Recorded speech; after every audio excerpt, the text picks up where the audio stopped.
You can hear me now. You sound perfect. Thank you. And we are now live streaming on YouTube, just so everybody knows. Starting to see some familiar faces pop up. That's great.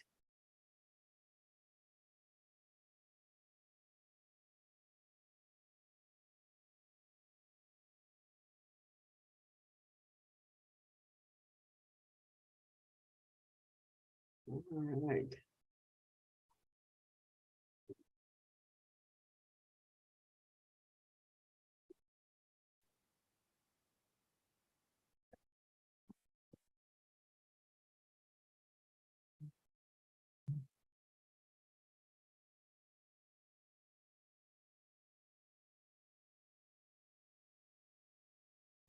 Madam Chair, Supervisor Ryan's having a Judy is little, here. I see Vice Chair Vasquez.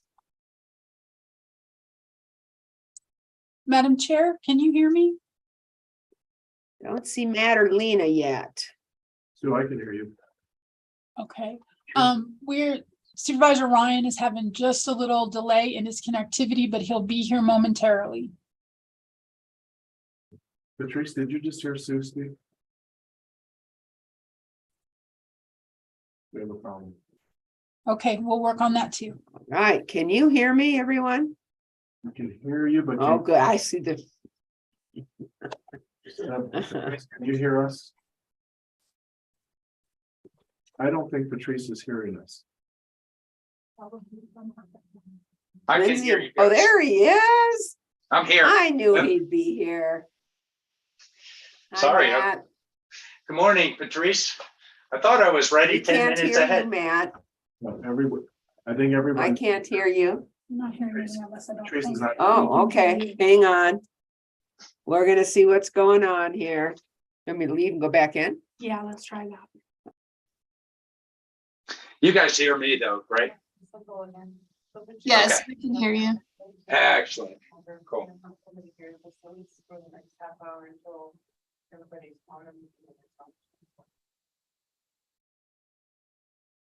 Okay, thank you. I'm sorry.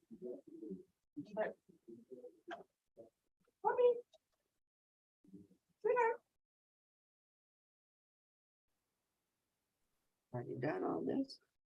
Okay, unmute your speaker, increase the volume. Yeah. I think. Zoom. Oopsie. I think we're here. Can you hear me all? Can somebody speak so I can see if I can? Patrice, can you hear us? Oh, now I can hear you. Yeah. I don't know what was going on, but now you hear me? I hear you. We Good. can hear you. All right. Thank you. Cool. I was talking before and I was thinking everybody is just ignoring me. So We've never. I'll be good and not say anything. I know. You've had children. You're good at ignoring people, right?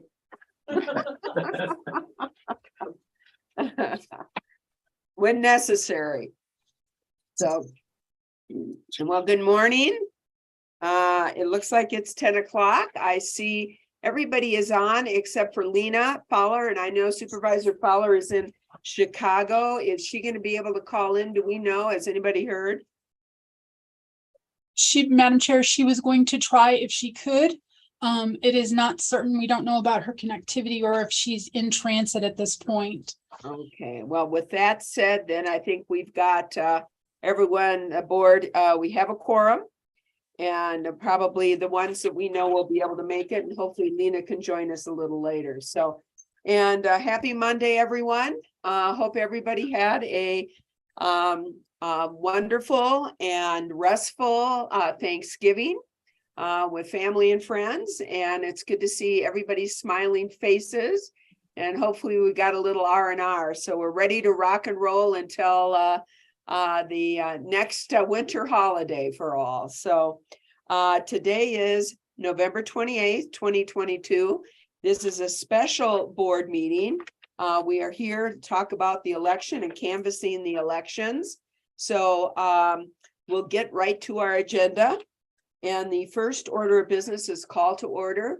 My name is Patrice Horseman. I'm the chair of the Board of Supervisors and the supervisor for District 1. District 2. Good morning, everyone. Jeronimo Vasquez, Supervisor, District 2, and current Vice Chair. And District 3. Good morning, everybody. Matt Ryan, District 3. Hope everybody had a great holiday. And District 4. Yes, good morning, everyone. Glad to be here today. And we have two important subjects here that we need to discuss. So I'm thankful to be here, and we'll make this a good meeting. Thank you. Thank you, Supervisor Begay. And District 5, as I said, is traveling on behalf of the board in Chicago. So hopefully she can join us, but she may not be able to make it today. So our next order of business is the Pledge of Allegiance. For those that can, would you please stand and let's give honor to our country through the Pledge of Allegiance. And I know our clerk will put a flag up for us and the pledge. So let's begin. I pledge allegiance to the flag of the United States of America and to the republic for which it stands, one nation, under God, indivisible, with liberty and justice for all.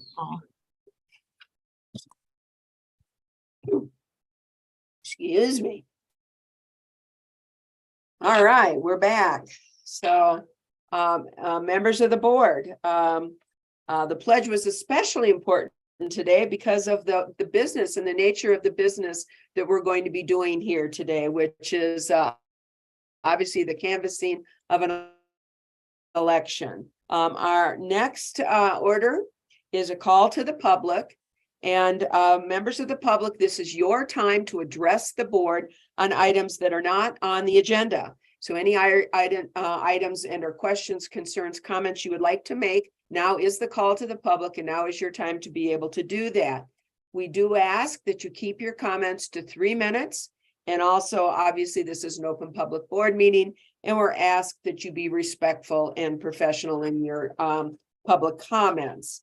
I'm at this time going to turn it over to the clerk of the board, Lindsay Daly, to explain how those members of the public can join us for our virtual meeting here today. So, Lindsay. Thank you, Chair Horseman. At this time, if there is anyone that would like to make a comment, if you hover towards the bottom of your screen, the raise hand icon will appear that looks like a hand. And if you click on that, that will raise your hand and notify us that you would like to speak. If you've joined by telephone, you can hit *9, and that will raise your hand and notify us that you would like to speak.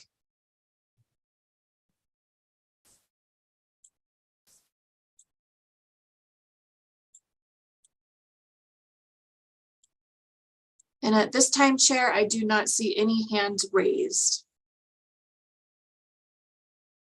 Oh, you're muted. I am. Members of the public, this is last call. This is your chance to address the board on issues not on the agenda. So please, if you would like to join us, the clerk has told you how you can join us here today. So one last chance.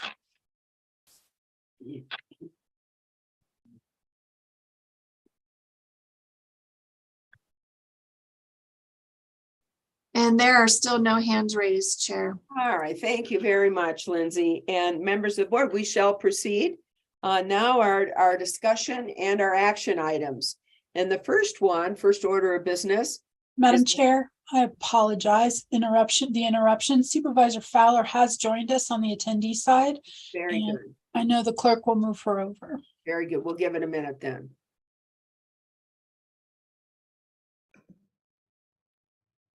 Good morning, Madam Chair. I apologize. I couldn't log on for some reason.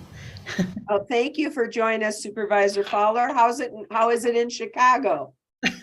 Not yet. Oh, okay. All right. So, well, thanks for joining us. We are on item number 1 under discussion and action items.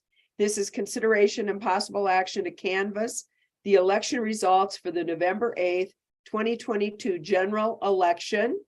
And I am going to turn this over to our county manager, who will introduce those that will be presenting this important item this morning. So County Manager Peru. Thank you, Madam Chair, members of the board. We're going to begin with the County Attorney's Office. Monique Cody and Mark Burns will be providing the legal framework, the statutory framework for the board canvassing, followed by the Chief Deputy Recorder, Donna Kasner, and then following Donna Kasner, Ashley Musto will be providing information as well. So, Madam Chair, if we can start off with the County Attorney's Office, they will provide the legal framework by which the board is being requested to enact on the canvas. So, Very good. Now, good morning, Monique, and good morning, Mark. Good morning, Chair, and good morning to the board and everyone else. Just before we get started, we wanted to briefly lay out what the board is here to do today and what the board's scope of duty is. The statutes that describe the canvas are described in ARS 16-642 and subsequent statutes, as well as the elections procedure manual. And what the board is here to do today is to canvass the election. The Board of Supervisors has a non-discretionary duty to canvass the returns as provided by the officer in charge of elections and has no authority to change vote totals or reject the election results. So the canvass today is the board's duty to finalize the election results of the election in the county. And so I just wanted to provide that framework so everyone has an understanding of what the board is here to do today. And if there are no further questions, I can turn it over to the recorder and the elections director. Thank you. So we're fulfilling our non-discretionary obligation to canvass the election results per Arizona statute. Is that correct, Mark? That is correct. All right, thank you so much. Any questions, members of the board, or we will move on? All right, let's proceed. It's Donna Kasner, Chief Deputy Recorder, will be presenting a number of slides that they've included in your packet. So Donna, to you. Okay, can everyone hear me and see the screen? Yes, we can, Donna. It is still in PowerPoint mode. There we go. Perfect. There we go. Thank you. Okay, good morning, Chair Horseman, members of the board and the public. My name is Donna Kasner and I am the Chief Deputy Recorder. Our County Recorder, Patty Hansen, is sorry she was unable to attend today's meeting, so I am here in her place.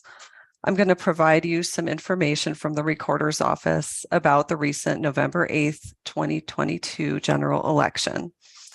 As you're aware, our office is responsible for voter registration and early voting. And I'm very happy to report this was a very smooth, trouble-free election for our office.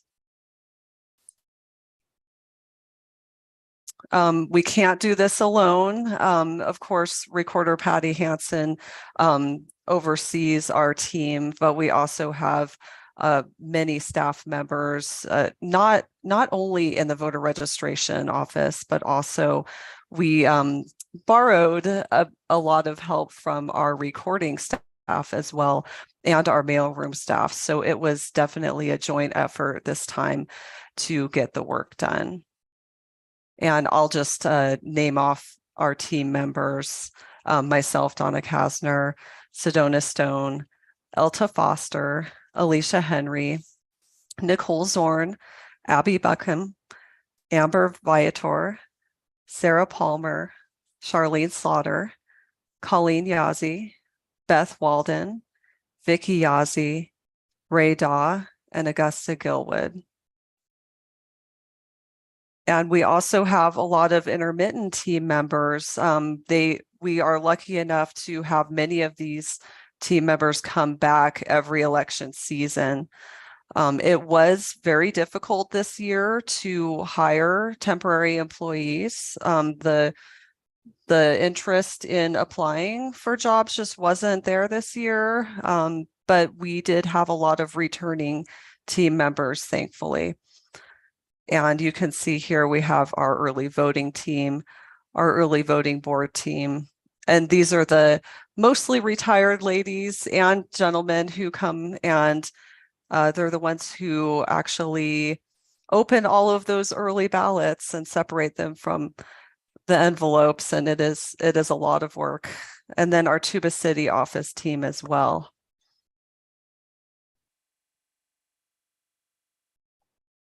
So for registration and early voting, we didn't really set any new records this year. Nothing like 2020. That was unprecedented, but we did maintain around 90,000 registered voters. And then total voters this time was 55,475 for about a 61% turnout. We issued 65,991 early ballots, and early ballots counted were 42,330. So out of the 65,000, 42,330 were used and counted. And that's a 76% of voters that voted early. Now looking at turnout between 2000 and 2022, we're looking at midterms are always a little bit less of a turnout than general presidential elections. So we were right on point.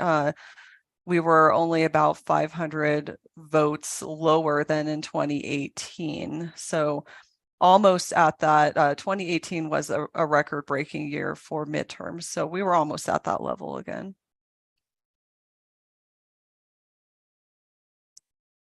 And then, so early voting, some statistics here. Again, we issued 65,991 early ballots, and out of that, 42,330 were counted. So out of the early ballots counted, that was 64%.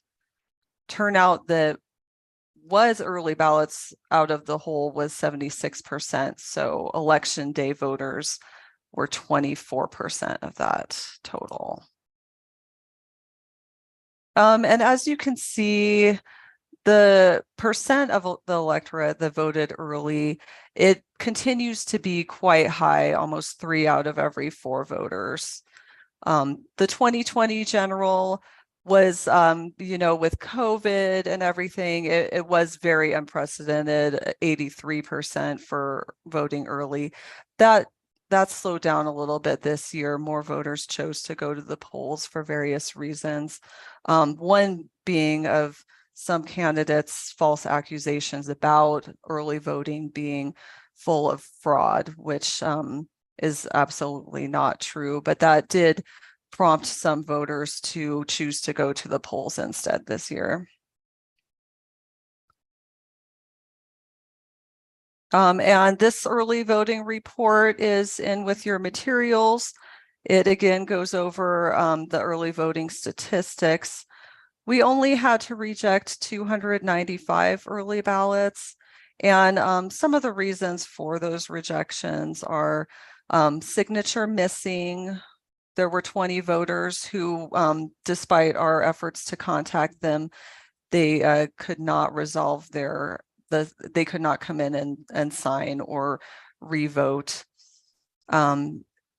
We identified 29 ballots that were signed by someone else. Usually it's a spouse, or sometimes it's a parent with a student off to college, not understanding that they cannot sign for them, things like that. 27 ballots were just, the signature was very different, and despite our efforts of contacting the voter, it was not cured. 25 voters attempted to cast 2 ballots. Now this was either they returned their ballot that they received in the mail and then they went to the polls also, or they went to an early voting site and tried to vote in person. So they, for whatever reason, attempted to cast 2 ballots, but we caught that and only 1 ballot was counted. 6 voters returned an empty envelope or an envelope without the official ballot inside. And then 188 voters submitted their ballot too late. So most of those came in the mail after Election Day. Now, we did have a new design for the early ballot envelope. Many of you may have seen that the signature box was white and the rest of the envelope was yellow this time. And we do believe that that actually reduced the number of unsigned ballots we had. We rejected 31 for missing signatures in 2020, and we only had to reject 20 for this election. So we're very happy with the new design. Now, in addition to our downtown office, we also have a Flagstaff Mall office. It's located right next to Planet Fitness this time around. And that really helped for our East Side voters. They were able to early vote there. And we issued 409 early ballots at that office this time. And we also continue to have our drive-up service window in the Sunnyside neighborhood, and 39 early ballots were issued there. And we also, both the Flagstaff Mall and the drive-through, we share with the treasurer's office. And then our Tuba City elections office was very busy this year. We have a great outreach team. Ray Daw did an outstanding job supervising our Tuba City outreach. And then we also partner with several offices. The town and city halls around the county also provide early voting sites. So we did have some action there as well with early voting.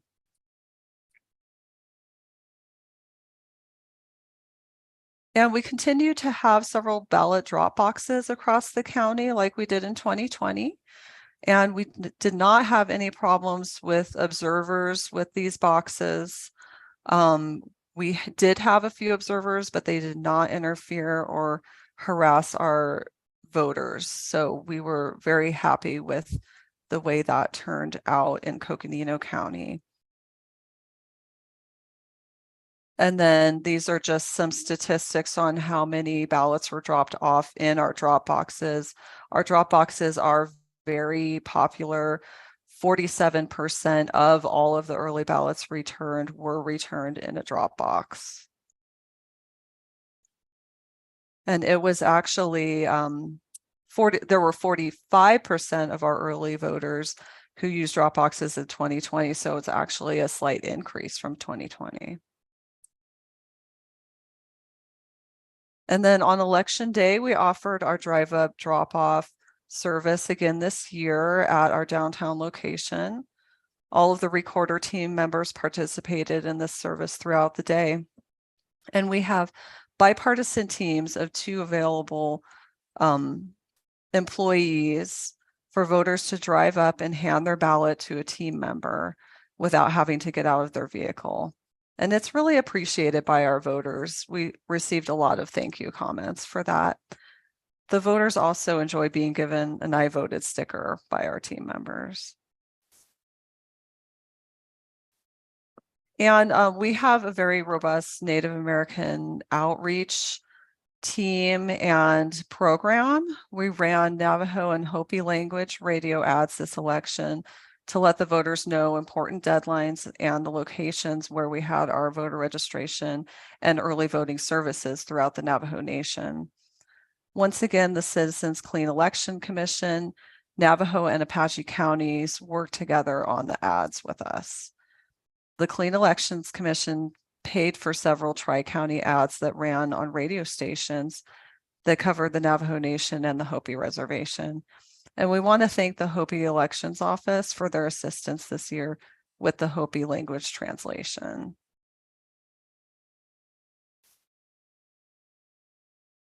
And as you can see, we also had some mobile sites on the Navajo Nation. So our staff was busy going around the nation this year. We also have special election board assistance. We assisted 10 voters this way, and this is for voters who are either in the hospital or they're homebound. For some reason, they cannot get out of they can't get to the polling place or to an early voting site to vote, and they need assistance. So we come to them, and that is our bipartisan board that reaches out to them and helps them if needed. And we also had 3 voters that voted from jail, and we deliver the ballot to them, and then the sheriff staff allows them to vote their ballot and then brings it back to us to pick up. And this is a program that's been going on for several years now. And these voters have not been convicted of any felonies. They're usually awaiting trial or have misdemeanor offenses, and they are still allowed to vote. So we bring the ballot to them. And then finally, just looking at some provisional ballot statistics. Now, out of the total provisionals, let's see, we had 963, 421 ended up counting, and 542 ended up not counting. Now, the reasons that a voter had to vote a provisional that counted, as you can see, the vast majority were address changes. So the voter needed to update their address in order for us to provide them the right precinct ballot. And so that's why they had to vote a provisional ballot. And that also allows them to update their registration at the same time. And then the reason, the very vast majority why a provisional ballot did not count was because the voter was not registered. And we saw a very large percentage of this at the NAU precinct with the NAU students. And that's just kind of by nature. They sometimes are registered at their home, and then they try to vote up here instead. So that resulted in 479. Well, 479 was the whole county, but that resulted in a lot of not registered voters. But otherwise, this is the end of my presentation. I'd be willing to answer any questions that the board may have. And I will stop sharing my screen. Thank you, Donna, for you and your team for a very thorough review and analysis on our voting and our ballots. Any questions or from the board members? Supervisor Ryan. Thanks, Madam Chair. Just one piece, because there's more scrutiny on the elections these days. And we're quite proud of how we do them, but we want to make sure, and that's why we canvass, that they're running appropriately. Donna, can you explain what the bipartisan people are that review the ballots when there are questions associated with it? Basically, what's bipartisan? Who is it comprised of? Supervisor Ryan, are you talking about the early voting board that opens up the ballots, or the special boards that go out? I mean, I can explain. Basically, they are always of an opposite party. So we try to pair one Republican and one Democrat together, if possible. And they are obviously, they take an oath to be our office, and all of our staff members are completely nonpartisan in when they're working for us. But those balance boards ensure that especially when they're assisting a voter, that there's no bias of any way. And that's where I'm going. We have members from each party that do that. They help observe to make sure the process is run fairly, and nobody's given an advantage associated with it by party on that. And yet you do have opposite parties that are there to assure that. Is that correct? Absolutely. Okay, thank you, Donna. And thank you, Madam Chair. And Madam Chair, I missed this when Mark Burns was up. It could be either Monique or Mark Burns. We are canvassing the elections for the elections that happen in Coconino County, and that is our duty associated with our own county, not the other counties. Is that correct? That is correct. All the individual counties will be doing the same process as well, and then the results are transmitted to the Secretary of State for the statewide process. So what we're doing today is solely for Coconino County. And I just wanted to make that clarification because I think people get confused. It's not what they observe all the time, but our duties associated with Coconino County and how the elections were run here. Thank you, Madam Chair. Thank you, Supervisor Ryan. Any other questions, or we'll go on and hear from our elections department as well? Madam Chair? Yes, Supervisor Begay. Yes, under the provisional ballots, under there it says administrative error. And I just want clarification on that. And then on the next page under provisionals, it was votes that were not included and not counted. Was conditionals. Yes, Supervisor Begay. So the administrative error was, there were a few of those and they were able to be counted. It was basically either we couldn't read the name on the form, so a name was misspelled and then the poll worker couldn't find them. So the poll workers only have so much information to go off of before they just need to send them to the provisional table to fill out a provisional ballot. So they were presumed not registered at that point, but then when we researched it, we found them in our system. So we were able to count their ballot. So that's what the administrative errors were. And then I'm sorry, what was the second other question? one is conditionals. Oh, conditionals. Yes. So we had several conditional ballots, and they're different from provisional ballots in that the voter specifically did not have proper identification when they came to the polls. And they had to cure that by actually coming into our office or one of our designated post-election ID verification sites.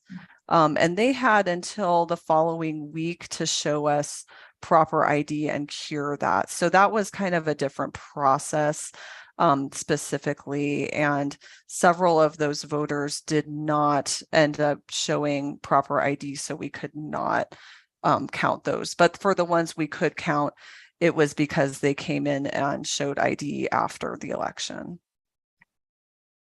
Okay, thank you. I have a question, Madam Chair. Yes, Supervisor Fowler.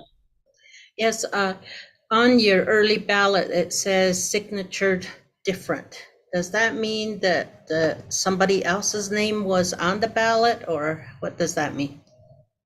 So it means that when we check every signature against the signatures we have on file, like on their registration form. So when we have, I want to mention that all of our staff are certified. We go through signature verification training. And for these specific voters, we had at least 3, if not more, reviews of this signature, and we could not verify that it was indeed the voter signature. It was very different from what we had on file. And we take many measures to try to contact these voters through email, letters, phone calls, and also we have a new, we actually have an app now called Text to Cure, which allows them to use their phones on an app to cure it. They do have to show us a picture of their ID and sign on their phone. But we have many ways for them to contact us to cure it. But for those voters, we could not cure their signature. And in a sense, we could not verify that it was truly them who signed the ballot affidavit. And a lot of times it's, you know, for those others that we are certain that someone else signed, for those that are signature different, we couldn't determine if it was somebody else or if it was just very different. So if you can't write English or you can't write your name, you really cannot vote early ballot. That's actually not true. We have many voters, especially elders, who use a thumbprint and or a mark.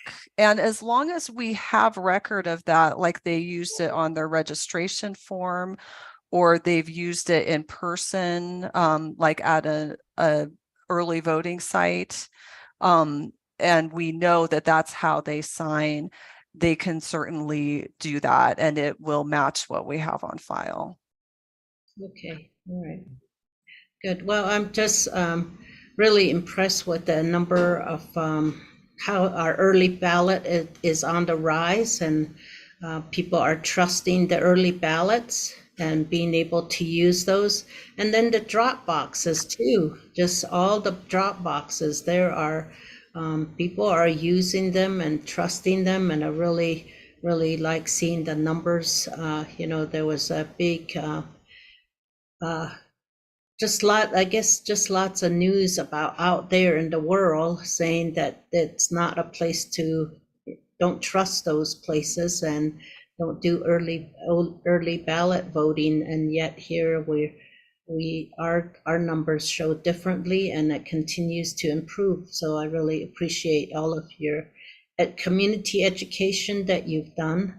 And trying to reach everyone, whatever language anybody speaks, and however way they want to vote, you were able to accommodate them. So thank you so much for being there for our voters, and with education attached to it too. So thank you so much. Absolutely, it's a team effort.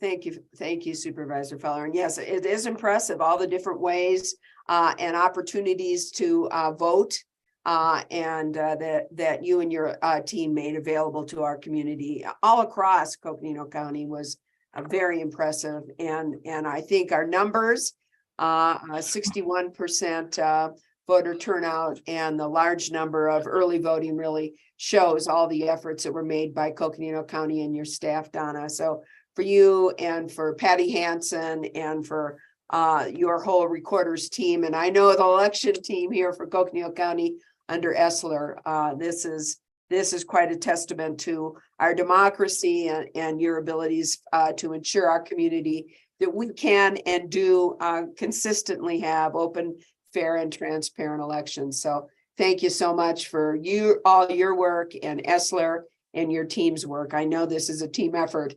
I think everybody in the county has been involved in some way or another to make sure this get done appropriately and safely for all. So thank you so much. Any other comments? Otherwise, move on to Essler, because I know he's got a lot to report too. All right. Good morning, Madam Chair. Thank you very much, members of the board. Thanks for having us here to continue to present the canvas and to provide the board an overview of the election day activities. And it's kind of a misnomer to say it's just the election day activities, because preparation for elections start almost a year in advance in getting ready for the voters on one day. And I want to echo Chair Horstman, what you just said, that this would be, even though I'm presenting here, this wouldn't be possible without the partnership that we have with Patty Hansen, the county recorder, and the entire recorder team, and the outstanding folks in our elections department. So I'm going to share a screen of our presentation and move on to the second slide of the screen. And there will be some slides that are repetitive that kind of reinforce some of the statistics of voter turnout. But one of the key performance metrics on a successful election day, and I want to reinforce this, that we had a very successful election day in Coconino County, and some of these key metrics that I'm going to go over are indicative of that success. All our polling places, all 45 polling locations, were opened on time across the county, including the Havasupai village in the Grand Canyon, and that's something that like everybody should recognize. It's a big thing to celebrate. We deployed 378 bipartisan election board workers. We only had 2 that called in sick or couldn't make it on election day. And our bipartisan election boards are the ones that run the polling locations at all these 45 different places. And they're members of our community, and they are, of course, members of the political parties, Democrats, Republican, Libertarian, or non-party designated board workers. But on election day, they are representing the best values of the county, and they are serving the voters, irregardless of what political party or affiliation they have. We've trained and had a backup list of over 450 election board workers that could have been deployed on election day as a measure of redundancy and seamless service to the voters. Our deployment of equipment and wait times went seamlessly. We were able to deliver equipment and set up polling locations to the extent that we could on Monday night in preparation for an opening at 6 a.m. On election day, and we maintained our wait times of less than 15 minutes, with the exception of the last couple of hours at the NAU Sky Dome, which is a vote center, and Donna mentioned this, that there were a lot of provisional voters that voted in that vote center, that created a somewhat of a line, but the wait times did not exceed more than 30 minutes, even at the NAU vote center. We monitored then the voting process both electronically and through in-person communication with the troubleshooters that we had deployed in the field, with checking in periodically with all the inspectors at polling locations to make sure that they were that we were on top of things and did not run into any logistical issues. Another thing that I'm proud of, and for election day, and again, it's a key indicator of the process, is that we had 82 credentialed party observers that witnessed the entire election process on election day. They were at the opening of the polls, throughout the voting on election day. They were observers at our central counting location from both the Republican and Democratic Party, as well as for the first time, we opened our receiving boards to be witnessed and observed by the political parties, and that's the transfers that come in at the end of the night at our central counting location. We implemented strict health and safety measures in place to targeted to the local ordinances, and especially with a spike of the COVID cases and issues in some of our communities. We deployed safety and health and safety measures that were appreciated from on both the voter side as well as our poll workers. We also streamed our our tabulation process with a dual camera system in order to again increase the transparency of the public on the election process. This is a dashboard of the Coconino County voter turnout and participation rate. I think Donna mentioned this earlier. So the number of registered voters with a percent turnout of over 61% for this election. The next slide is a slide that you're familiar now with. It's the voter turnout totals over the last 22 years, with the midterm elections being somewhat seeing somewhat of a lower participation rate across the board. I wanted to just touch into the vote center performance. We have 3 vote centers. These are vote centers that voters throughout the county can go in and check into those vote centers and cast a ballot regardless of their precinct assigned polling location. The Flagstaff Mall, the NAU Sky Dome, and the Tuba City High School, and these are like very encouraging numbers about the vote center model, with of course the Tuba City High School seen on just that one day, on election day, 867 voters that cast a ballot at that location. The other thing I also wanted to show and share with the board is that our accessible voting equipment, which is a ballot marking equipment that allows people that need assistance with either language or hearing or visual impairments, to cast their own ballot for the first time.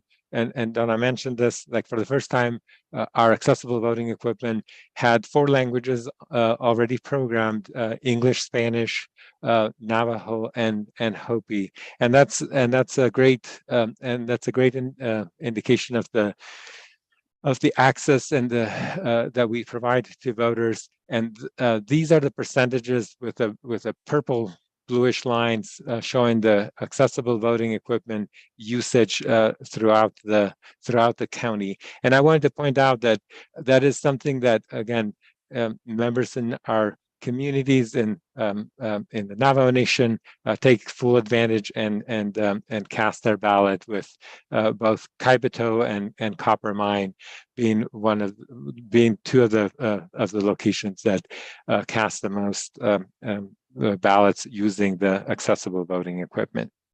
The next slide, I want to make sure that I touch on the tabulation process.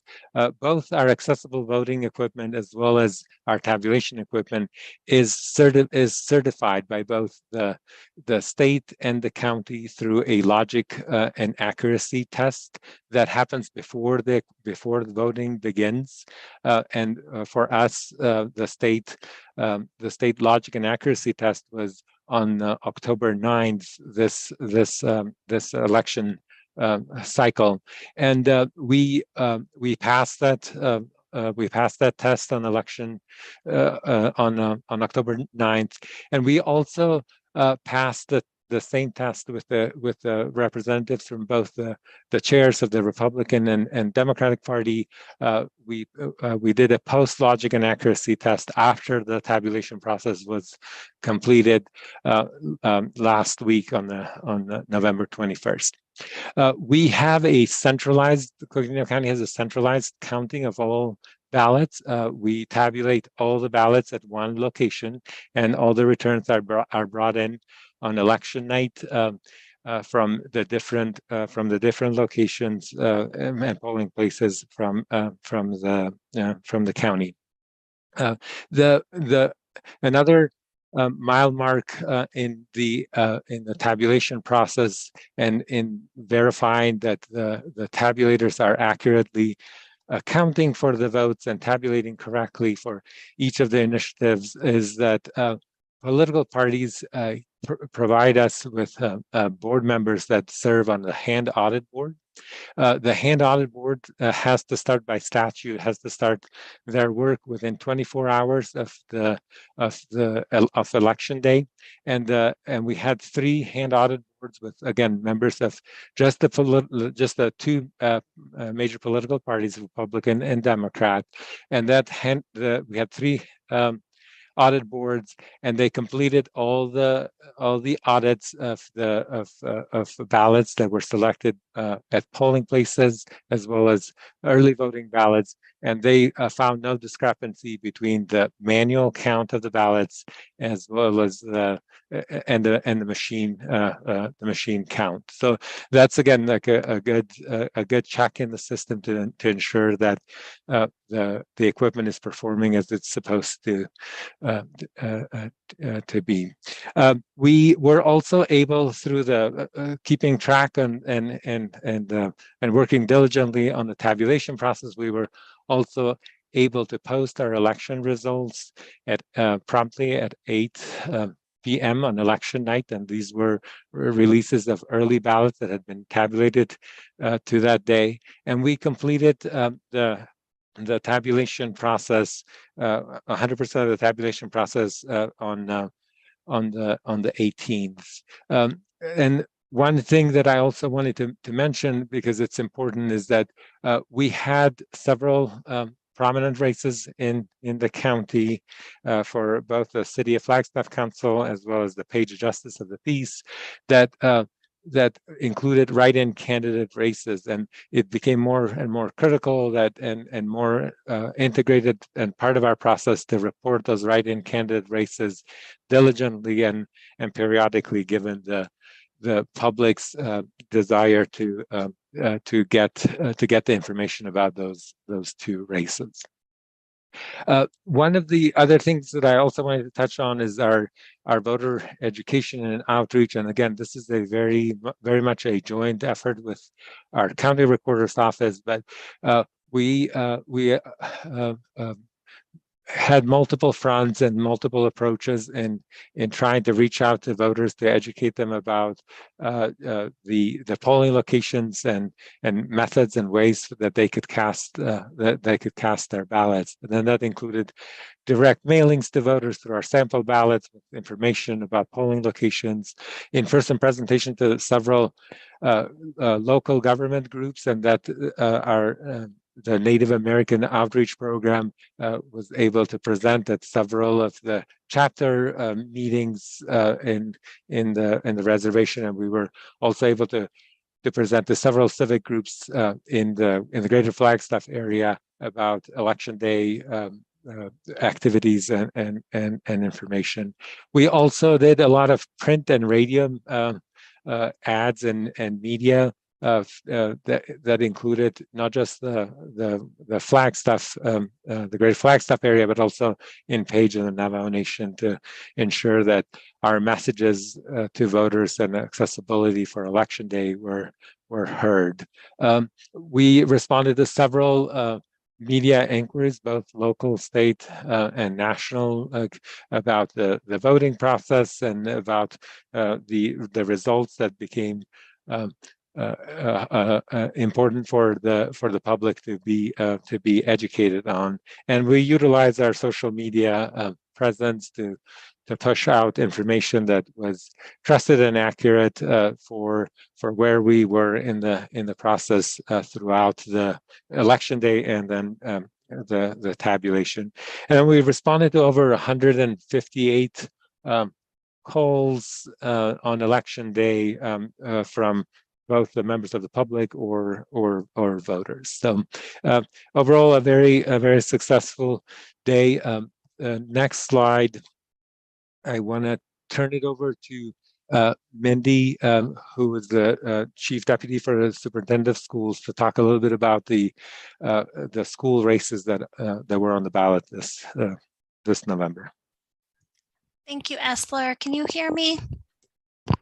Okay. Good morning, Chair Horseman and members of the board. I wanted to let you know that Superintendent Mango Paget is currently in the sky on her way back to Arizona. So I'll be presenting our elections results for you guys today. And I wanted to thank you for the opportunity to speak. For the 2022 election, our public schools had 7 districts on the ballot. Those were broken down between 5 Coconino school districts, Flagstaff, Grand Canyon, Maine Consolidated, Tuba City, and Williams. And then there were also 2 joint districts, which we share between Yavapai County. That was Ash Fork and Sedona. And because of how the school districts are handled, we do not in office any of the financials for Ash Fork or Sedona. So we did not handle the filing for the elections. The Yavapai County ESA office did the filing for the elections for those 2 joint districts. Of those school districts, we had 26 total candidates on the ballots. 19 fell into Coconino County, and then 7 candidates fell within those joint districts with Yavapai County. Of the 26 total, we had 17 positions that we were trying to fill. 12 of those seats fell within Coconino County districts and 5 for the joint school districts. We had 2 propositions for special elections. Both were for Flagstaff Unified School District. They had Prop 447, which was a 15% maintenance and operation budget override. That did pass 62.9%. And that proposition override will help them support their current class sizes, full day kindergarten, music, arts, and the gifted education program. And then their second initiative was Proposition 448, which was their special bond election. This was not a new bond. This is a continuation of their prior bond. And that passed at 59.41%. That proposition will help them with construction and renovations on school buildings. HVAC systems are very big right now with COVID and trying to keep everybody breathing healthy air. And then they're upgrading and maintaining communication, fire, and security systems. If you have any questions for me, our presentation's pretty short this go around.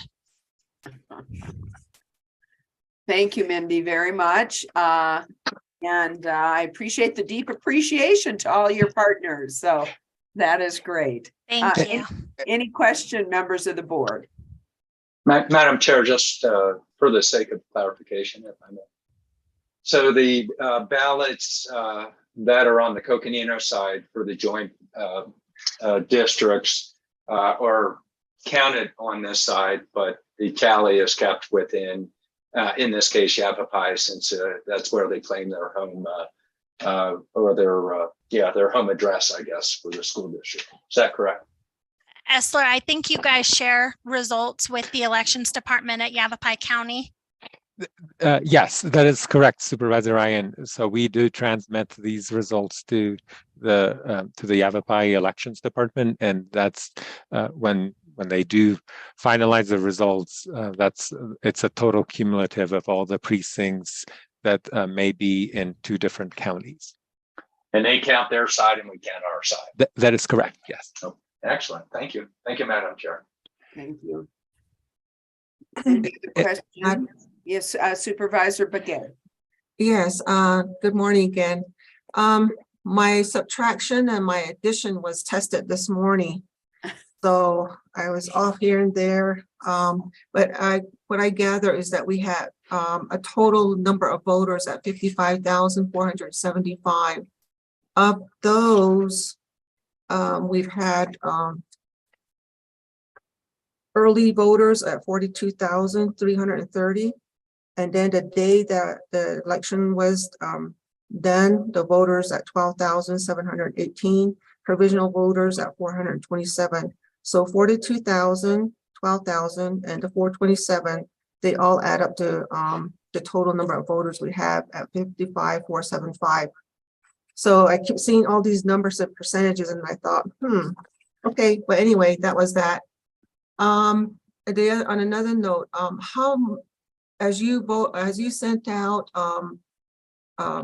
voting information mailing that we're sending, how many of those were returned to your office as not delivered when you vote out the when you sent out those voting applications? That is a recorder question. The early ballots. Yes, Supervisor Begay, I can answer that. It's actually on the early ballot report slide, which I am finding momentarily. Okay, so of those total ballots that we sent out, we had 3,576 that were undeliverable by the post office. And considering we sent out 65,000, you know, that's about maybe 5%, which actually is quite low. Normally when we send out a mass mailing, we get between 5 and 10% returned undeliverable just naturally because of our population of people who move and change their address sometimes. So it's just a natural occurrence and nothing unexpected. Okay, so another question. So how are you going to be addressing that? Are you going to cross-reference? Are you going to try to see, or was it the timeline or change of address, or just wanted to know what's going to be happening, to those undeliverables that came back to our office. Yeah, absolutely. So actually, at least, a handful of those did end up coming in and voting a replacement ballot, updating their address already. But for those who have moved, a lot of them have moved out of the county or out of state now. So we do have a process that in law, the National Voter Registration Act allows us to go through this process where when we receive mail undeliverable, we then send that voter what we call a final notice. And if they have a forwarding address that is outside of the county or outside of the state, we ask them to cancel their registration here. If it is within the county, we include a voter registration form for them to update their address. So we do have a follow-up mailing to all of them in order to either clean up our rolls or update our information with them.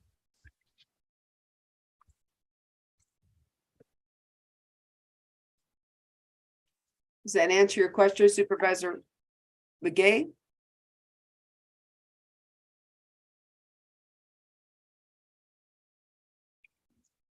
I guess it does. I don't hear. I'm sorry. I'm on mute. As I just said, yes, it does. And I just want to thank the staff for making this presentation, good information. And I just want to thank them for all, being on task. And yes, it took almost a year to get this process going and stuff. So I'm glad that the outcome is pretty good. Thank you. Thank you. Thanks, Supervisor Begay. So yes, and any other questions or comments before we entertain a vote? Chair. I'm sorry. Madam Chair, if you would allow me to just finish up a couple more slides of the presentation. I apologize. I see that there are some next steps. Yes. So I apologize. So I thought we were through. I thought you had finished. So no. Any other questions or comments? Otherwise, we'll let Esler just finish it. Okay. Well, thank you, Madam Chair. One of the things that I wanted to again point out, we did a review of the election day. We did a review of the school races. One of the things I wanted to state and make part of the record is that there's a deep appreciation from all of us. There's 5 people in the elections department that worked tirelessly, but this day was possible because of all the people and all the folks that we hired to become election board workers and train them to serve the county voters.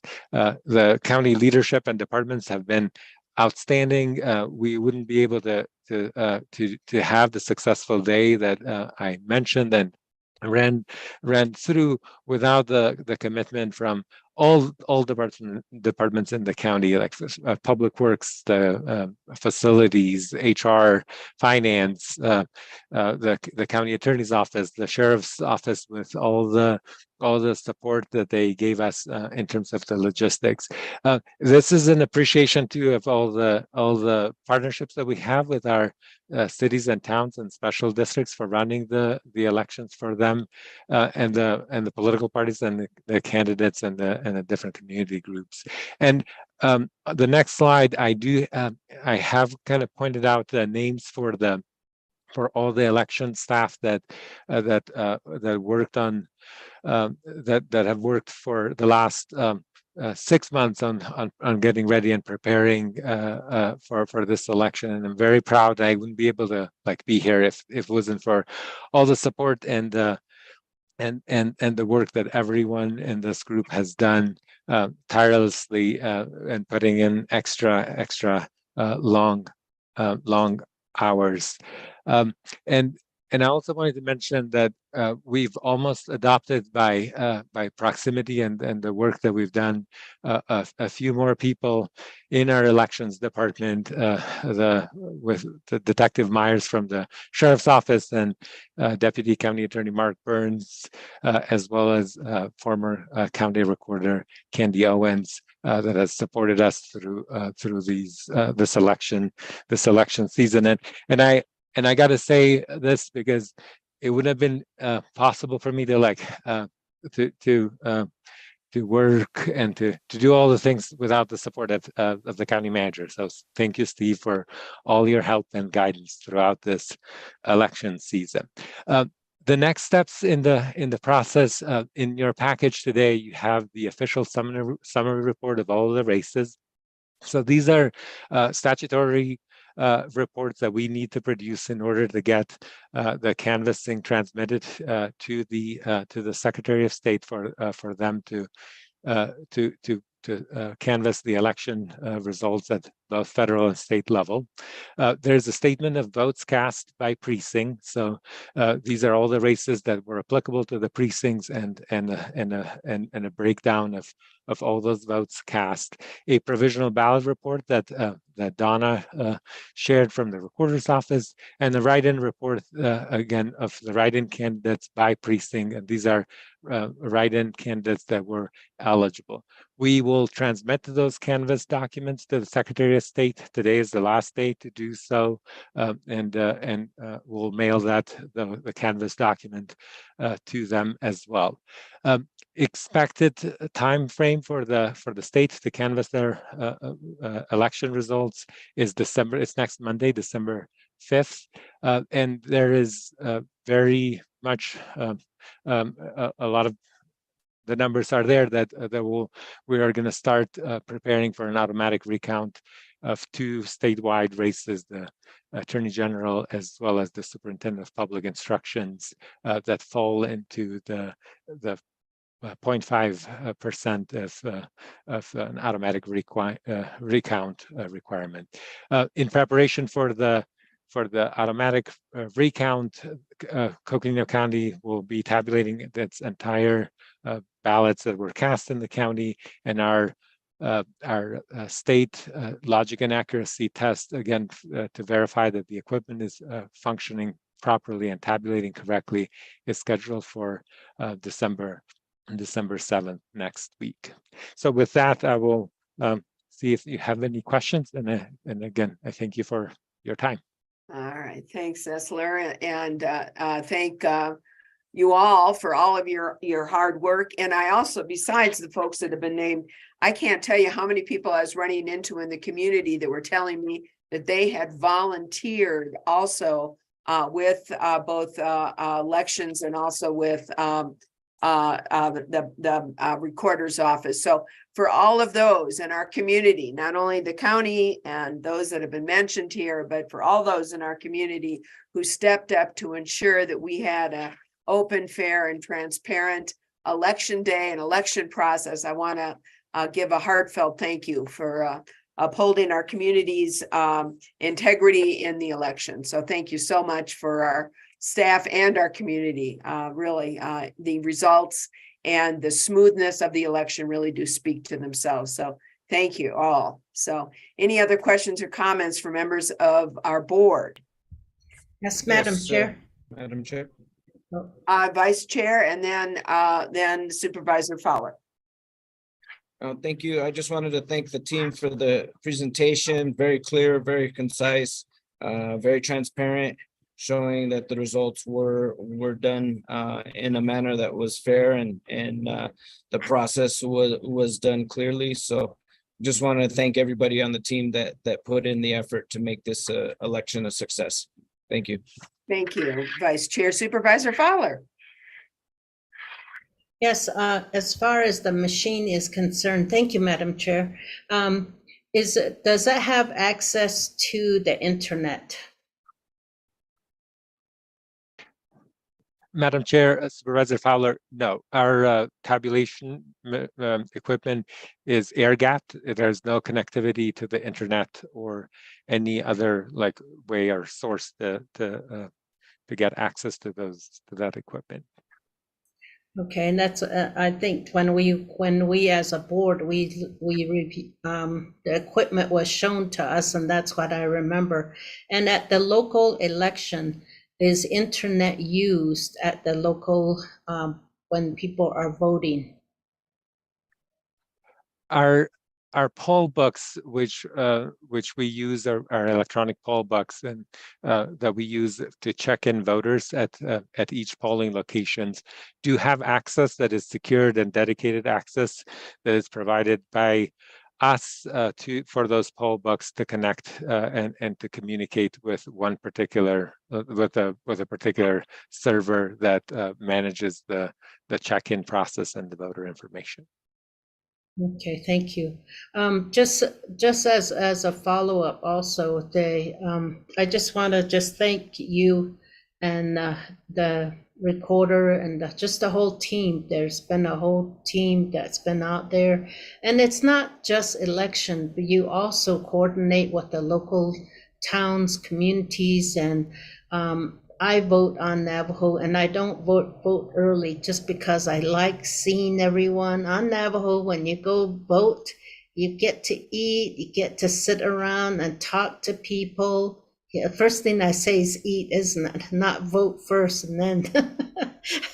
So anyway, just get to sit around and talk to people. And the voting was so smooth. You work with Navajo Nation. One side of the building is Navajo elections. Election is going on one side. The other side is the county. And I really appreciate that partnership. I know our residents on Navajo really appreciate that.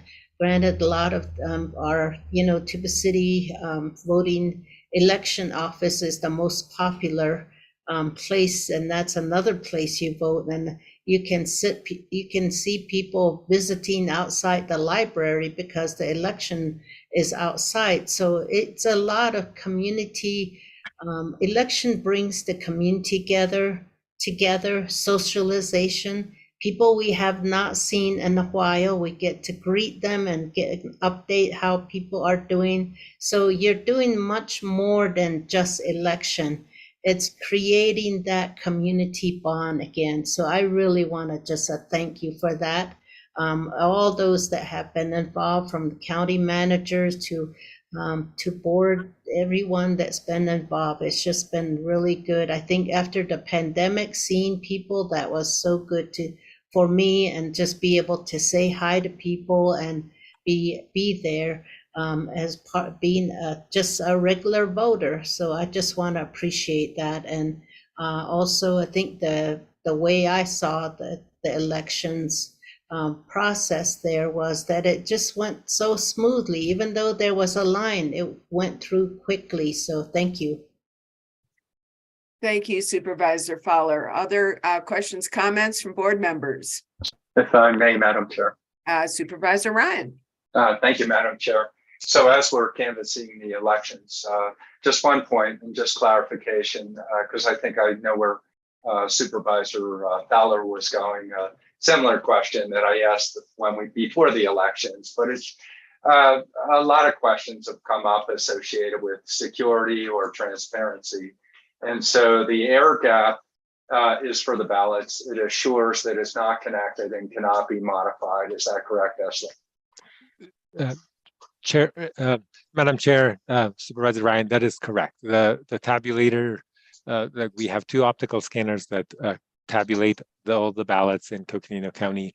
That's air gapped. It's not connected. There's very limited access to that building other than and that location with access control, with just the bipartisan board members, Republican and Democrat, that run those tabulators and tabulate all the ballots.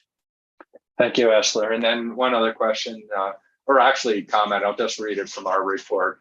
Political party observers, there were 82 credentialed observers to witness the entire process on the election day, polls, central counting, and receiving boards. And this is another piece that we're assuring transparency, that we have a fair election, and they were trained. Is that correct, Esler? Yes, absolutely. Supervisor Ryan, the political party observers receive trainings from their own political parties.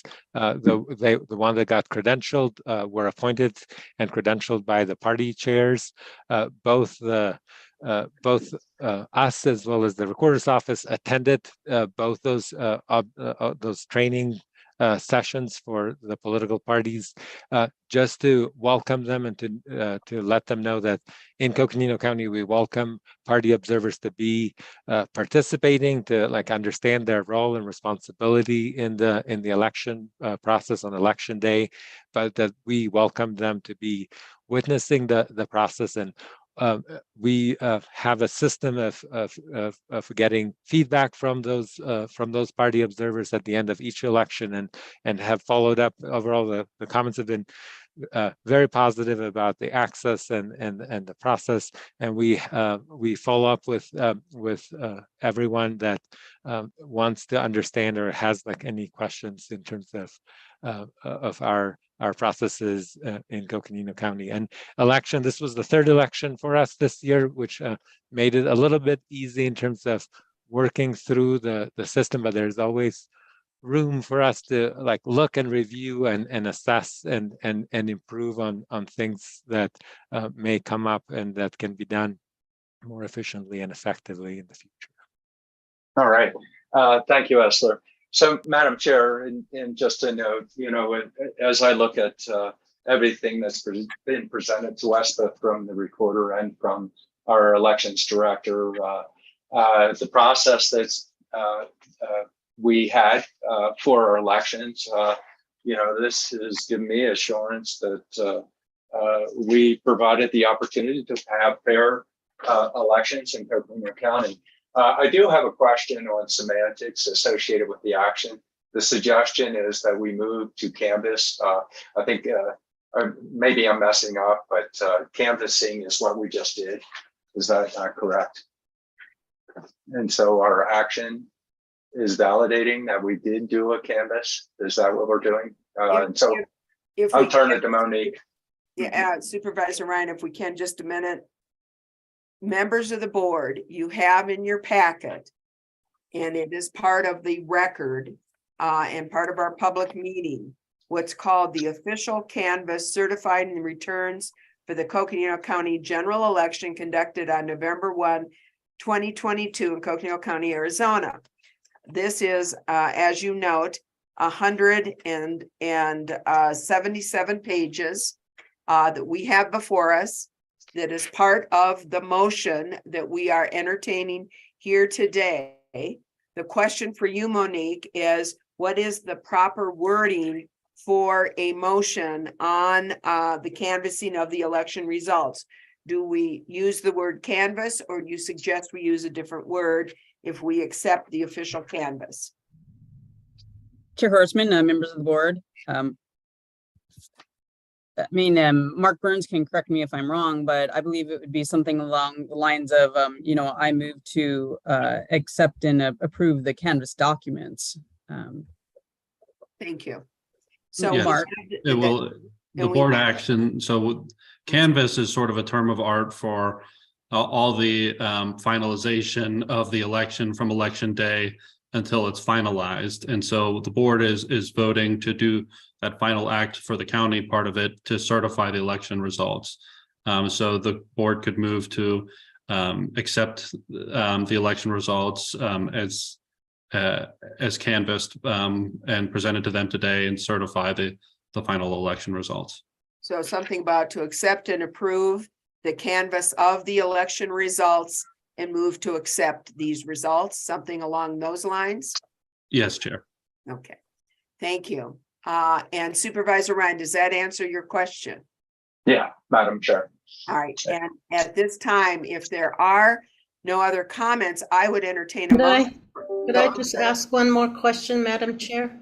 Sure, Supervisor Fowler. Thank you. Esler, you said that there will be a recount on two positions. And how long does that recount? What's the time frame on that? Madam Chair, Supervisor Fowler, there will be two state recounted races that again are falling into the less than 0.5% threshold.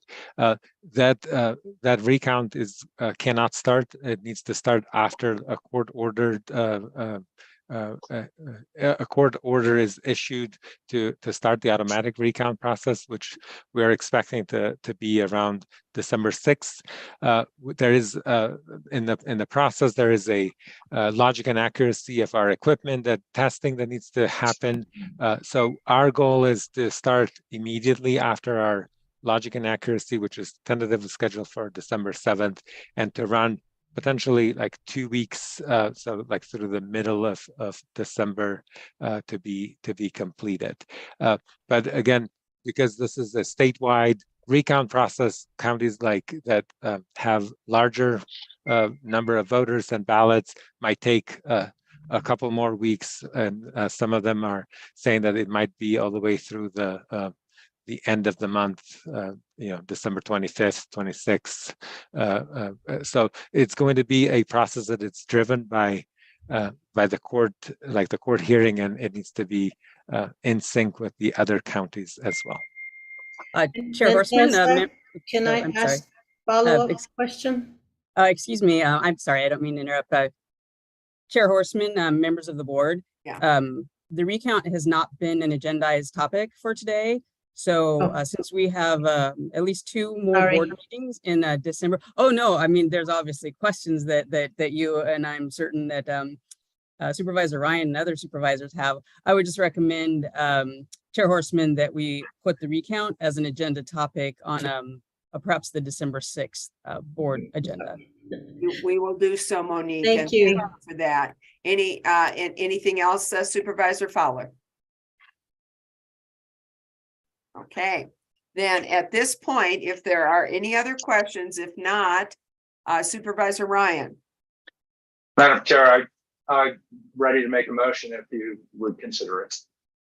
Yes, at this point, members of the board, I think this is an important action for us to take as required by statute, and I'm going to turn this motion to you, Supervisor Ryan.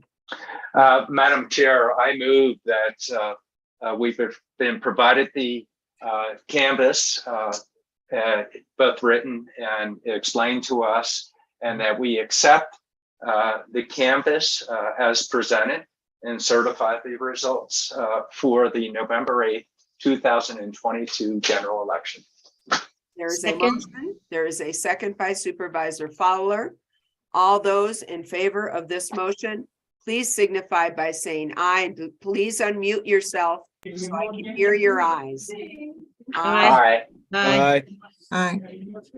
It is unanimous. We have certified and approved the canvass of the elections, the November 8th, 2022 general election. Thank you, staff. Thank you, members of the board. We are moving on. We must now resolve as the jail district board of directors. Do I have a motion to do so? So move. Motion by Supervisor Fowler. Do I have a second? Second. Second by Vice Chair Vasquez. All those in favor of resolving as the Jail District Board of Directors signify by saying aye. Aye. Supervisor Begay, is that an aye? We are now the Jail District Board of Directors. Our next action is consideration and possible action to canvass the election results of the Jail District Sales Tax Ballot Initiative held on November 8th, 2022. For this, I'm going to turn this over again to our county manager, who will introduce the staff that will present this. Thank you, Madam Chair. Again, I'll call on Esther Musa to, for the record, read into the record the results of the jail district ballot measure, which was Proposition 445. After which time the board can ask questions, but then the same action is requested that the board is going to be taking a similar action to canvass the results, sitting as the board of directors of the jail district. Thank you. Essler. Thank you, Madam Chair. So I wanted to read the Proposition 445 of Coconino County. The yeses received 57.77% of the votes, and the noes received 42.23% of the votes. Again, we, just like we had shared for the other races, we've done all the internal audits and processes in order to make sure that those canvas results are true and accurate and reflect the will of the voters in Coconino County. And also, Madam Chair, Sheriff Driscoll is with us too. The sheriff would like to make a comment. Sheriff Driscoll. Thank you for Madam your work on this. So great to see you. Yes, Madam Chair, members of the board, thank you for this opportunity. I think the passage of this jail tax, I think, is indicative of I think the community, for the most part, supports the jail and the programming that we've conducted over these last 20 years or so. And I think that was reflected in the vote this time. And we look forward to continuing on with the jail district for the next 25 years. And conducting more programming as opportunities arise. So thank you for your support and the community's support in the passage of this ballot initiative. Thank you. Thank you, Sheriff Driscoll. Members of the board, before we entertain a motion, are there any questions or comments that board members would like to make? Supervisor Ryan. Just quickly, with the sheriff being here, compliment the sheriff and Corey, as well as others that have been involved, but on their education process to help the community understand what this particular proposition was about. So compliments for all the work that had gone into helping people understand what was being asked. Very good. Supervisor Fowler. Yes, thank you. What is a jail district tax? That was a big question. So anyway, it was fun explaining again, getting out there and being able to re-educate our community on the importance of this tax. And you did a great job, Sheriff and Corey and the whole team, communicating and making sure community understands what this was for, and it passed. So thank you so much. And I just want to thank you for the opportunity for me to just be able to go out in the community again, to be able to talk about our jail district and the programs that you have rolled out, and being able to remind people how it's used. So it was very good. Thank you. And any other questions, comments? I will make a comment too. Just again, thank you, Sheriff. Thank you, Corey. Thanks to the county staff. I mean, it has really taken a tremendous effort by so many within Coconino County and, quite frankly, within our community. And I think this, in conjunction with the Pathways to Community program that is now being undertaken by the jail, really is an incredible benefit to everyone here in Coconino County. So this is good news for our county and our community as we move forward. So thank you all for your efforts on this. Job well done, and the results showed. So that's wonderful. Madam Chair, thank you. And I want to echo what you said about Corey. Lucinda started the process and got tied up with other things. Corey stepped in and just did a phenomenal job, along with a lot of other people. But I think that was the key to the success of the passage of this. Thank you. Absolutely. Yes, there were those fires and this flooding thing that kind of happened during the midst of everything else. Things got in the way. Anyway, yes, it's been a busy year. So at this point, unless there's other comments or questions, I would in fact entertain a motion to accept the canvass of the election results and approve the canvass of the election results of the jail district sales tax ballot initiative. Do I have a motion from a member of the board? Madam, I'll second the motion, Madam Chair. And note that we're certifying the results. Thank you, Madam Chair. As I understand it, we have a motion from Vice Chair Geronimo Vasquez that we are accepting the canvass of the election results and certifying the results of the jail district sales tax ballot initiative. Is that correct, Vice Chair? And we have a second. All those in favor, please signify. And again, turn off your mute. Please signify by saying aye. Aye. Aye. Aye. It is unanimous. And again, thank you all for your efforts on this. And thank you, members of the community, for supporting us on this. All right, we now must resolve back as the Board of Supervisors. Do I have a motion to do so? So move. A motion by Supervisor Begay. Do I have a second? Second. Second by Supervisor Fowler. All those in favor, please signify by saying aye. Aye. All right, it's unanimous. We're back to the Board of Supervisors. Our next item is consideration and possible action to canvass the Flagstaff Unified School District number 1, Williams Unified School District number 2, Grand Canyon Unified School District number 4, Maine Consolidated School District number 10, and Tuba City Unified School District number 15 school board member elections that were held on November 8th, 2022. And again, I'm going to turn this over to our county manager to introduce those that will speak on this. Madam Chair, I believe actually the slides that were presented by the Chief Deputy in Esther's portion of the agenda captured the essence of those two items. So item number 3 and item 4 were captured in the slides presented by the Chief Deputy for our superintendent school. So the board can by choice simply take the action to consider both of those items separately and proceed. Yeah, we're having a hard time hearing you, Steve. Your voice is dry as going out. So and let me turn it over to Esther. Can you help them guide into this? Yes, thank you, County Manager. Madam Chair, as part of the presentation that we did jointly with the Superintendent of Schools, we presented on the school boards that had board members that were up for election, and that was part of the understanding that we would have that, like the board would take like independent action items for all the canvassing of the school election results. very good, thank you. And any comments, questions, or I'll entertain a motion.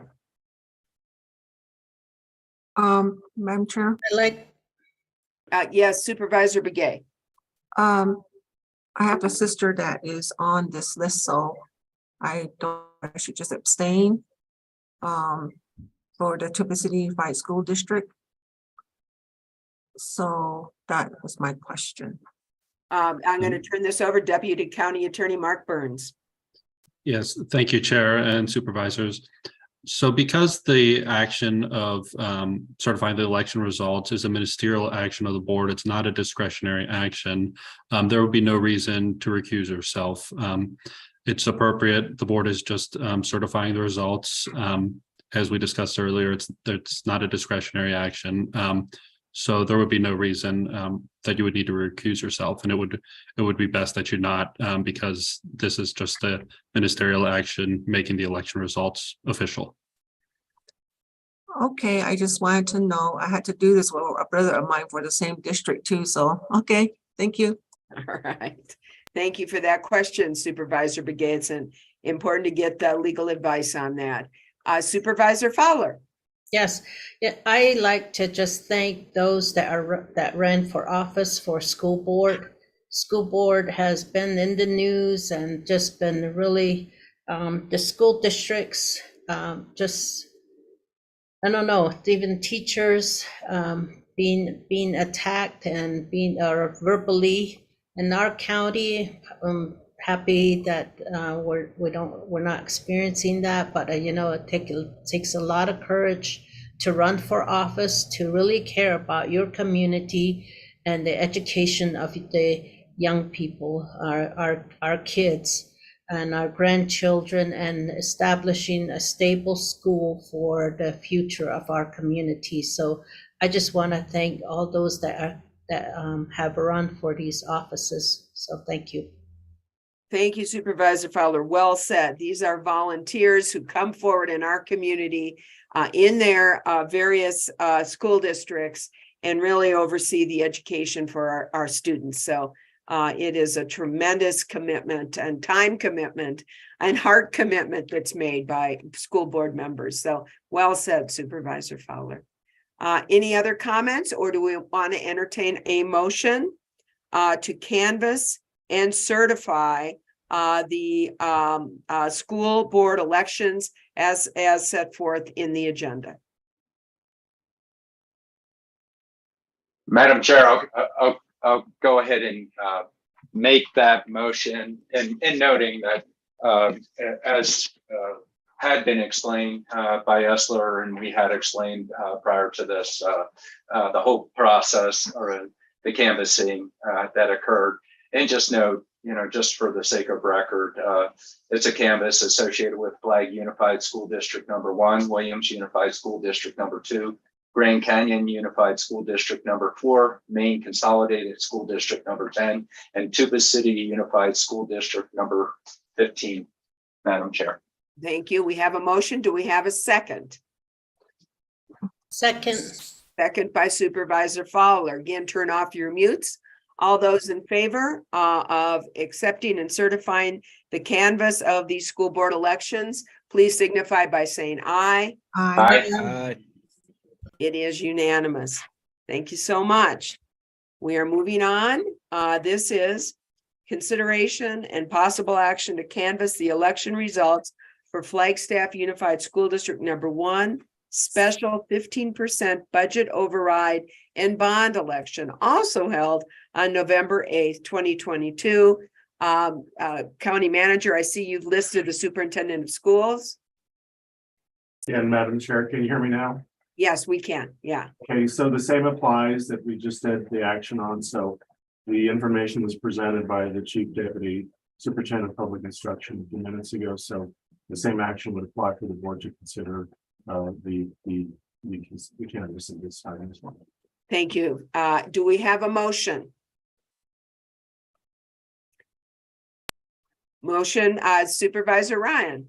Madam Chair, again, we've canvassed the election, have been provided with the record, heard the verbal presentation, and I move that we certify this process for Flagstaff Unified School District number 1 for special 15% budget override and bond election held on November 8th, 2022.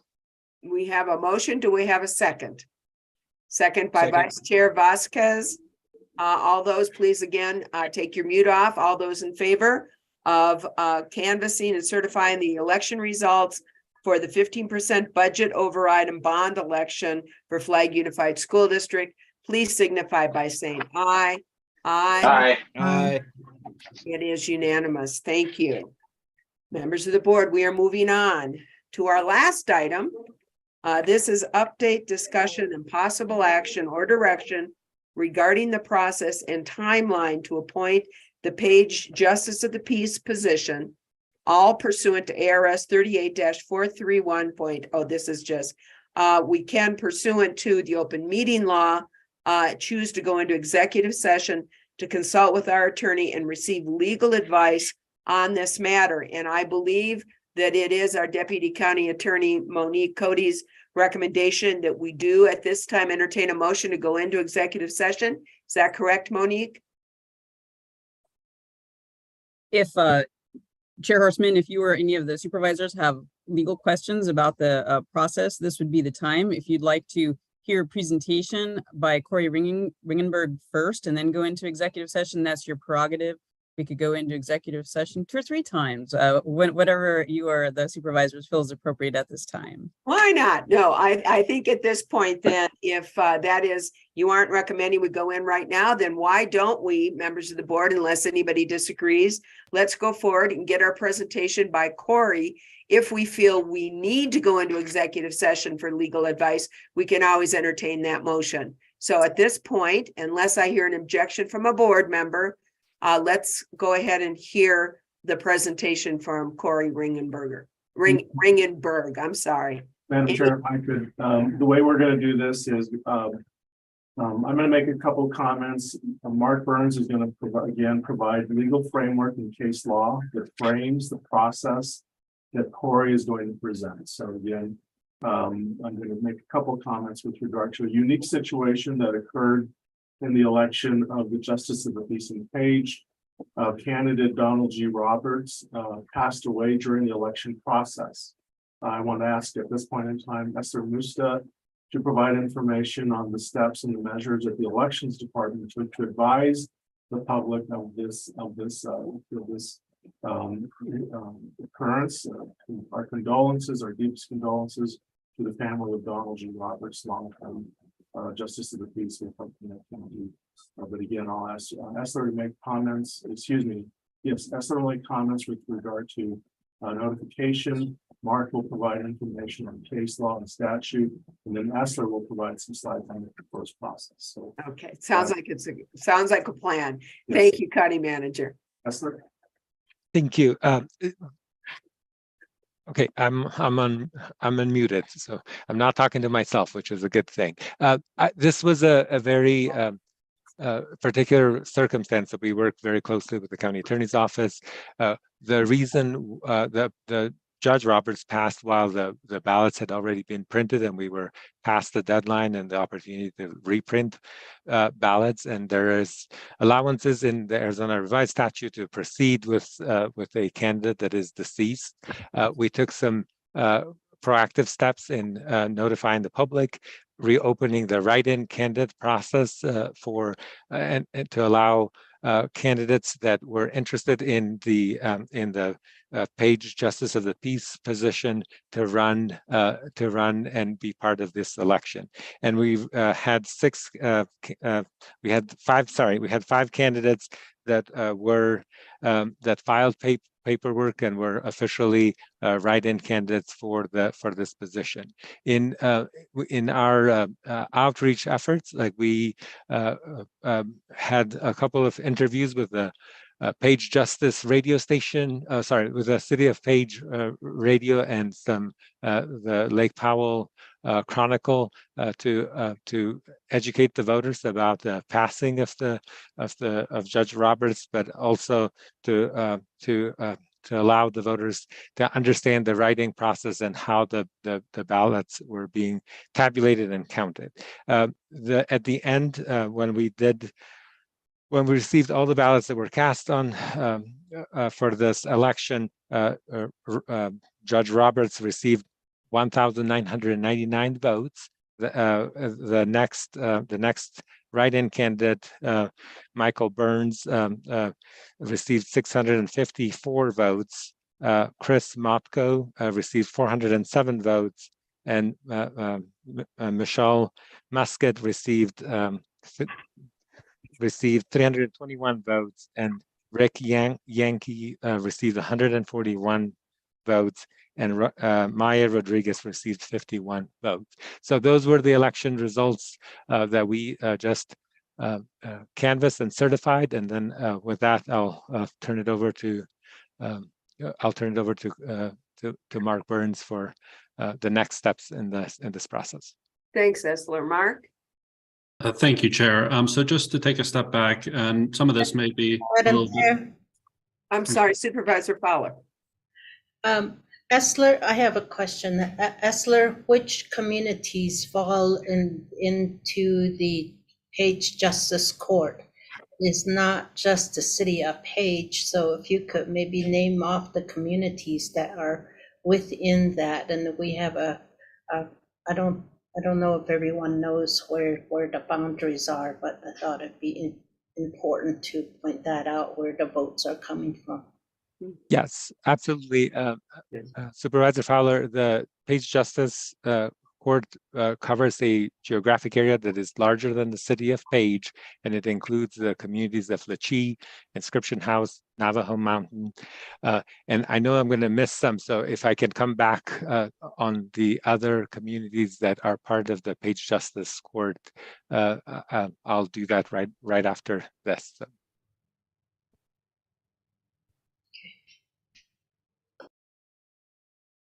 Okay, Mark, I guess he'll come back and give us the complete list. So I'll go ahead and ask you to go forward, and then we'll go back to Esler.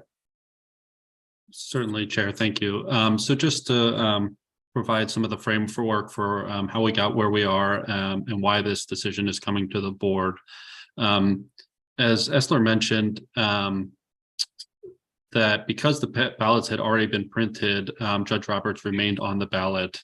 And that is laid out by statute. It's in ARS 16343 that's what happens if a candidate passes away or otherwise becomes ineligible after the ballots are printed, they do remain on the ballot. And then the question becomes, what happens to those votes?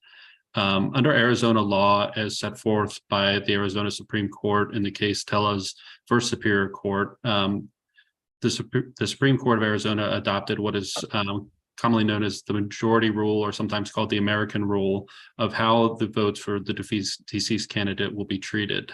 And they have concluded and made Arizona law that all the votes must be counted. And they've deemed that this is the appropriate way in our democracy, that even though the deceased candidate won't be able to take the position, those voters must be respected and all the votes must be counted. And that's what happened here. Sadly, Judge Roberts passed away prior to the election, and he received the most votes. So the result is a vacancy in the position. It doesn't go to another one of the candidates. That's not how the law in Arizona works. And so basically, it comes to the board as otherwise laid out in statute, which is ARS 16230. And so the board is not determining the election result. The election result was determined by the voters, and that resulted in Judge Roberts receiving the most votes. So that's part of what was just canvassed in the previous items. So the voters determined the election result, and that result is a vacancy. And that's why now this falls to the Board of Supervisors to fill.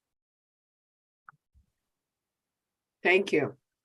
Any questions or comments on that? That sounds pretty clear, Mark. Madam Chair.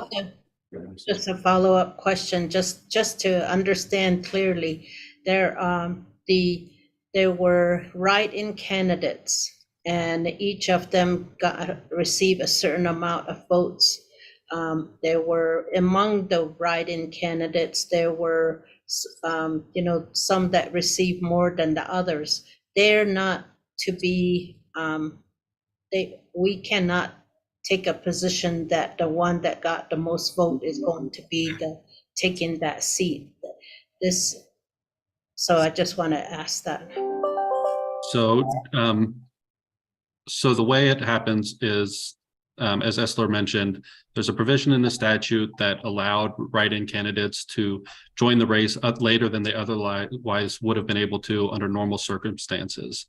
By statute, when there is a deceased candidate, the candidates were given an extra amount of time up until 5 days before the election to enter as write-in candidates. So that's the statutory provision.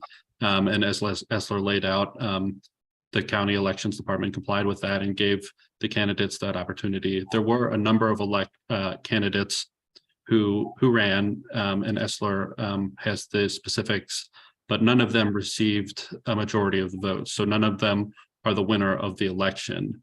Now, the election is over. Judge Roberts received the most votes, and so that results in a vacancy. Now, all those other candidates, the board will start a process to fill the vacancy, and the candidates who ran as write-ins can enter to be considered through that process like any other candidates for the vacant position. But that's not an election process. That's a board filling a vacancy process. The election process results in Judge Roberts winning, which is a vacancy. So the board cannot decide as part of the election process that someone other than who got the most votes should win. The election is determined by the voters, and they voted for Judge Roberts. Now, separate from the election process, the vacancy process, the board can consider candidates for the position, including those candidates who ran as write-in candidates. I guess I should be clear in the way I'm using the word candidates. The candidates for the election are separate from the candidates for the vacancy, the job application candidates. So the election is done, and those candidates are not automatically job candidates, but they're also not precluded from becoming job candidates through this selection process. So in other words, we have we've just voted, the Board of Supervisors have just certified and canvassed and certified the results. Judge Roberts is unfortunately no longer with us. So we now have a vacancy, and we need, as a board, to decide how we want to proceed. And we've done this before, and how we want to proceed with that, how we're going to fill that vacancy. Correct? That is correct. And I think Corey's presentation is going to go into some of the details of that. So if there are more questions, I can answer them, or if we'd like to let Corey present, then perhaps there'll be more questions after that. Go ahead, Commissioner or Supervisor. Madam Chair. Supervisor Ryan. Thank you, Madam Chair. And just for clarifications in filling the vacancy, these seats were partisan. So in this case, it would fall under the party that the judge had been registered. Is that correct? And I think we're going to hear that. I think we're going to hear that as part of the process. Is that correct, Corey? I mean, because I think that's what your presentation's on, isn't it? Madam Chair. Yeah, Corey, I guess you are not. Can you answer my question? Yes, I can go into detail as far as what statutes would require candidacy to be a qualification. Sorry. And before you do that, so before we go into the process and what the requirements are, is there any question with what Mark has presented to us? Madam Chair, I can wait, but it's confusing if somebody's out there listening associated with it, that they might make an assumption that they are qualified. It'll be clarified in this presentation, but we need a validation associated with my question too. Thanks, Madam Chair. Go ahead, Corey. Give them the qualifications. Thank you, Chair. And I'm going to go ahead and share my screen. So if you can see my screen, we are good to go. All right, so we just went over all of the information presented by Elections Director Musta and Deputy County Attorney Mark Burns. And I just wanted to take a moment to synopsize what they have just told you, which is with the sudden passing of Page Justice of the Peace, Judge Roberts, the election did go through, and you were just canvassing the results of that election. But under Arizona laws, as Mr. Burns described, that created a vacancy.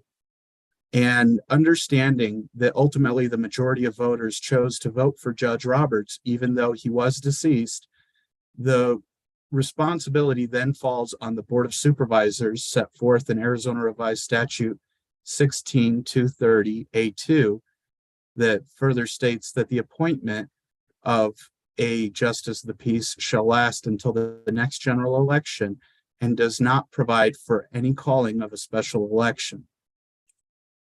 So the qualifications, as Supervisor Ryan had asked, for a justice of the peace in the state of Arizona, there are 4 simple requirements for the justice of the peace. In this particular situation, there's an additional requirement or qualification. So for this particular vacancy, the candidate or applicant must be a legal Arizona resident living in the Page Justice of the Peace precincts. They must be a registered voter. They must be able to read and write the English language and must be at least 18 years of age. The additional applicable requirement, as outlined in ARS 16230A2, is if the county office becomes vacant, the Board of Supervisors shall appoint a person of the same political party as the person vacating the office to fill the portion of the term until the next regular general election. If the person vacating the office changes political party affiliations after taking office, the person who is appointed to fill the vacancy shall be of the same political party that the vacating office holder was when the vacating office holder was elected or appointed to that office. So those are the only qualifications that may be considered for an applicant to be appointed to this position. I wanted to highlight a timeline, keeping with the election timeline, as well as other important dates, such as mandatory training that occurs for all new judges at the early days of January.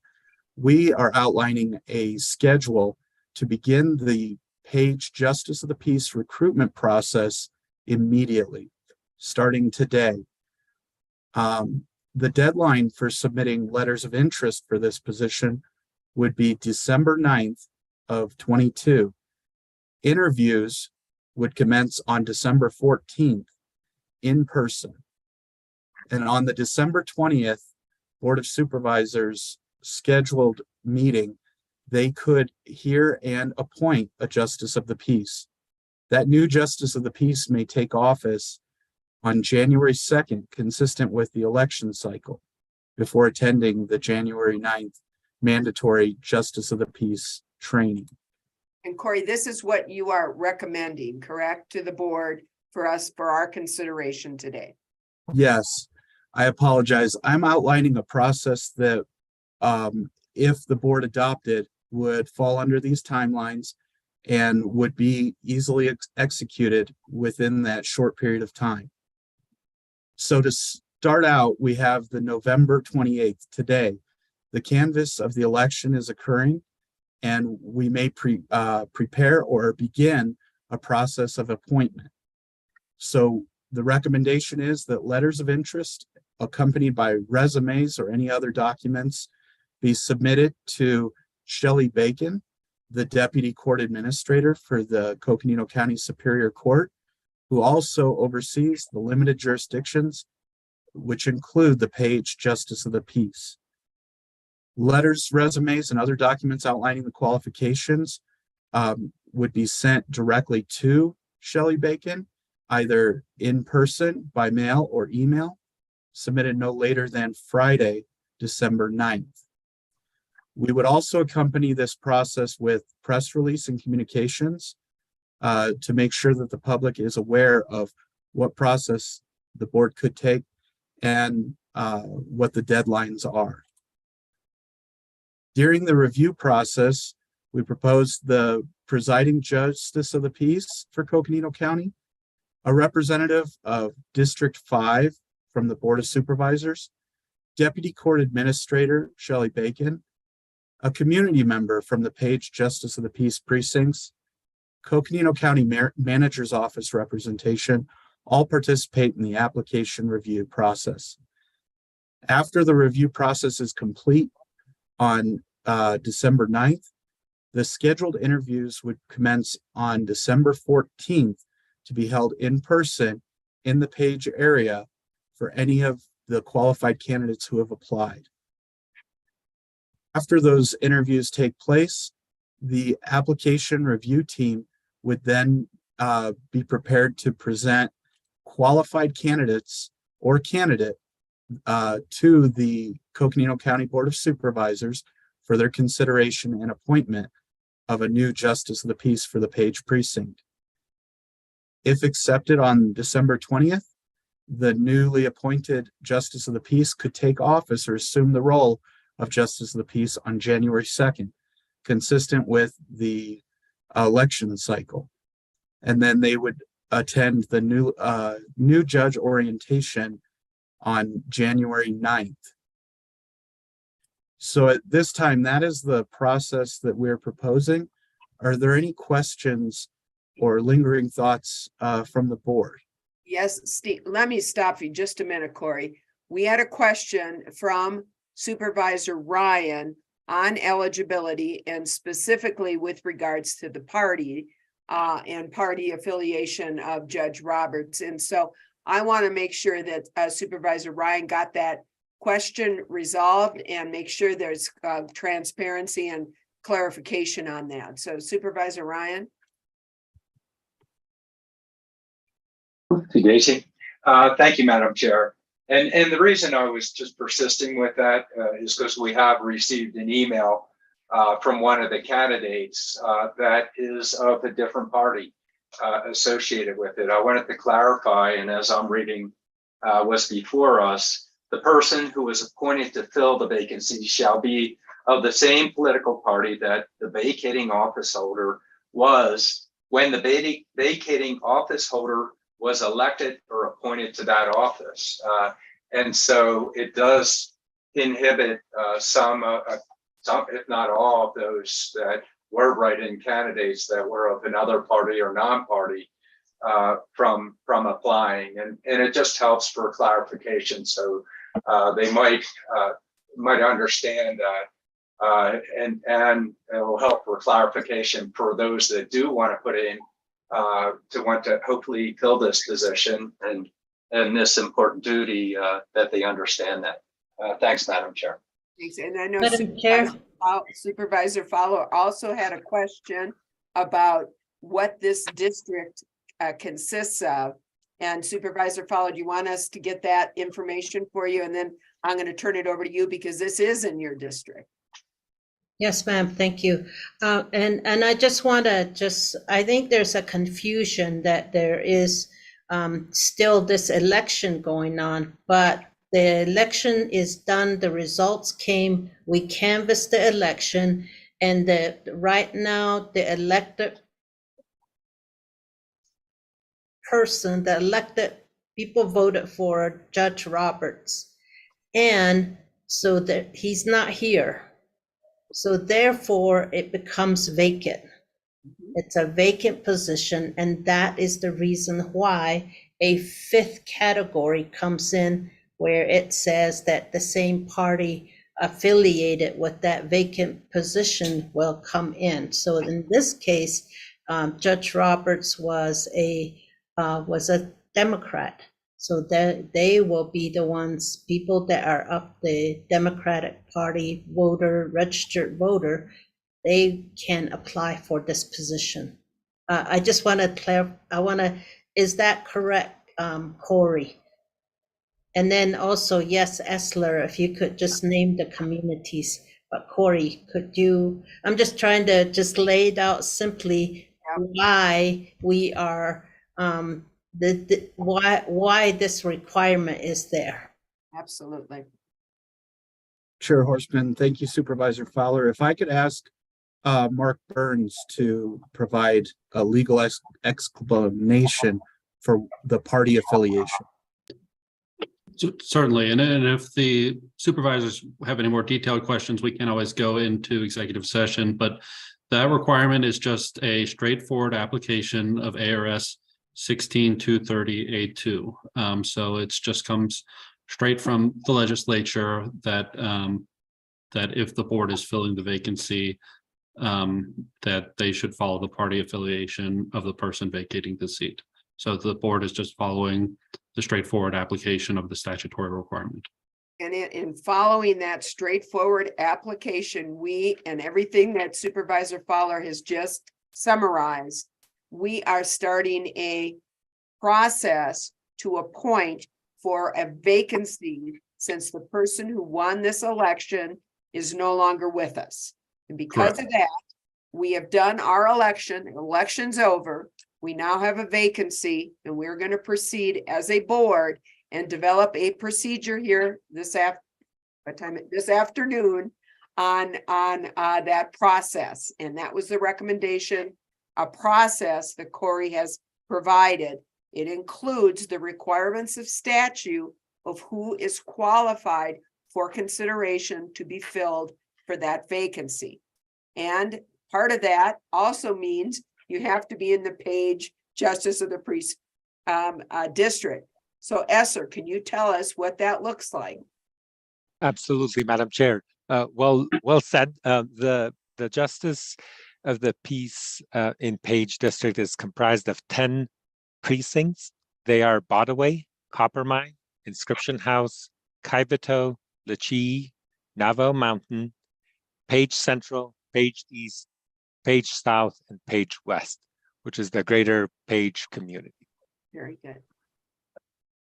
Thank you, Esler. And Supervisor Fowler, does that answer your question? And I'm going to turn this over to you if you have any comments or questions. It's primarily in your supervisory district, but I see it's also partly in District 4 as well. Yes, thank you. Thank you, Madam Chair. Page Justice Court is unfortunately our Judge Robert has passed and we have to go through this process. And, you know, we're not going through this process very often. I've never gone through this process when it comes, well, I mean, with other positions, but not through an election like this. So this is something that is new for our communities. And for that reason, I think we need to answer all the questions that come in and need to be very clear in our community, which we have been, and I want to give credit to all the staff here, very clear on what the process is. We need to make sure that education is provided because this is something that we are not familiar with in having election done and then a process. So now the filling of a vacancy process. So now we're going to be, looks like we're going to be on a very tight schedule just to meet that training deadline because the judges must go through that deadline and that is controlling our schedule. And so Corey, you developed a very tight schedule being presented to us. So now in the interest of making sure that the seat is appointed, we need to go through that process. And I just want to thank you for that. And when you think about Page Justice Court, it sounds like it's just the city of Page, but it's a greater community that is part of that process. So now anyone within all those communities that is a Democrat and that criteria that was laid out, they can all apply for that position. It is not within just the city of Page. It's the greater, all the Navajo communities that are part of that Justice Court district. So I just want to thank you all for your work. And now we have a process that is proposed to us, timeline, and now we can move forward in working to appoint the next judge until the next election. And then that person that is appointed by the Board of Supervisors then will run for its own that position to be elected into that position. Right now, we're just going to be making that appointment. Thank you, Supervisor Fowler. Any questions for members of the board before we consider the process? Vice Chair Vasquez. Yeah, thank you. I just a quick clarification. So only only candidates from the same party as the previous Justice of the Peace can apply. No independents, only those that are registered members of that same party, correct? Mhm. Yes. Okay, thank you. And Madam Chair, just to beat it to death, but just for clarification, had Judge Roberts been a Republican or a nonpartisan individual, we would be approaching it. We would be appointing for that particular party. Is that correct? Mhm. Yes. Okay. So it's the party he was registered with. That's how we're following this process. Thank you, Madam Chair. Madam Chair, Yes, Supervisor Begay. I'm thankful for this presentation and it's being presented to us, and a lot of things have been clarified with the board, and certainly, it's clear that we, abide by the ARS statutes, and then also to ensure that, we give everyone an equal opportunity that's within that area to do a letter of interest, and having them, come forth to the board for selection for another 2 years. So I'm with that, and I just want to say thank you for the process, and then also that we have work cut out for us, and certainly we can work that through to meet those deadlines. So I just want to say thank you to the presenters and then also to anyone that has put this together and to bring it before to the board. So that's all I have to say. Thank you so much. Thank you, Supervisor Begay. Other questions or comments from members of the board? If not, we have had a proposal that was presented by Corey, wherein he has laid out an appointment timeline. He has also laid out the process for letters of interest and applications that are to be submitted and received by December 9th through Shelley Bacon, and has provided information on that in our handout.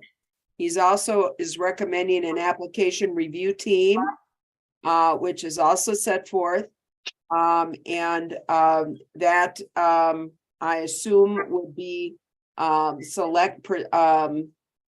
think they're all county manager's representative. I think it's all that speaks for themselves by title, and then sets out a date for in-person interviews by that application review team, and then an appointment timeline for the recommendations to come to the Board of Supervisors, and for the supervisors to review and to appoint the Justice of the Peace.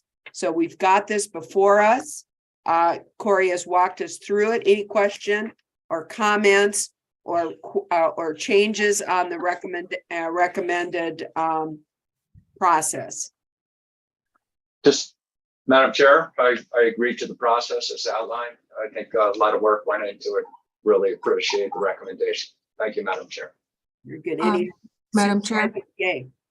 I think the clarity, I believe all these locations are under only District 5. But Bardaway, Compromise, Inscription House, Navajo Mountains, Lachey, and Page. Thank you. Thanks for that clarification, Supervisor Begay.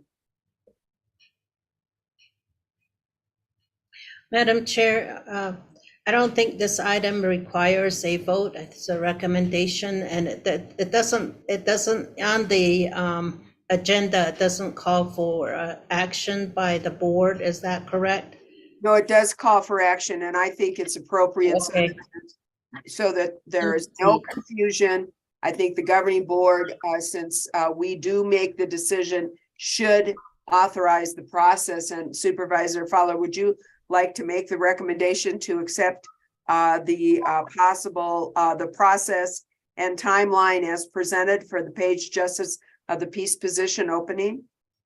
Yes, Madam Chair, I was just going to recommend that we take action. I move that we approve the process as presented with the timeline in appointing the Page Justice of the Peace position according to the Arizona laws that were presented to us. Very good. The declaration of vacancy and the appointment of the process. Correct? Yes, thank you, Madam Chair. And do we have a second to that? motion? Second. From Supervisor Begay, again, unmute. All those in favor of accepting or the calling for the vacancy and accepting the process and timeline, please signify by saying aye. Aye. It's unanimous. Thank you so much. Members of the board, we have done a lot this morning and a lot for our community and for the rules of democracy. So I want to thank everyone and for our staff for her work so hard to make sure that this election process and canvassing process went out so smoothly and in accordance with the rules of law. Really appreciate each and every single one of you. Any other comments, members of the board, or if not, we can adjourn. Supervisor Ryan. Good job, Madam Chair. Tough one, but really appreciate it. Thank you. We did it. We all did. We all got through it together, Supervisor Ryan. Supervisor Fowler. Thank you. Thank you to you, Madam Chair, and thank you, County Manager, and overseeing all the activities that was just presented to us. Really appreciate your work and all of the staff. And I just once again want to thank the community for coming out to vote and trusting the process that has been put together and really making sure that you come out and vote. And now we have a new process. Corey and team, thank you for presenting that process and timeline to us. It's a tight one, but we're gonna make sure that we meet all those deadlines and make an appointment. So thank you. We are all learning through this process. Thank you. Thank you, Supervisor Fowler. Any other comments? Of course, Supervisor Begay. Yes, just again, thank you. Thank you, Steve, for your leadership. I had to clear away the old cobwebs from my election day, but I do want to say that we will also be issuing the requisite press releases on the canvassing that took place, and then also a notification of the process for the Page JP vacancy process. And so those two press releases will be coming out as soon as possible. Thank you. And Vice Chair Vasquez, I wanted to give you an opportunity as well. Yeah, no, I just appreciate all the work and looking at this process. It sounds like it's going to be a fair process to appoint this new justice of the peace. And so look forward to seeing what candidates apply for the position. Absolutely. And Supervisor Fowler, thank you for serving on the application committee. We really appreciate that. So, well, with that, it's just afternoon and we have finished our business. So I want to thank everybody again, and you all have a great rest of your day. Appreciate it. Thank you.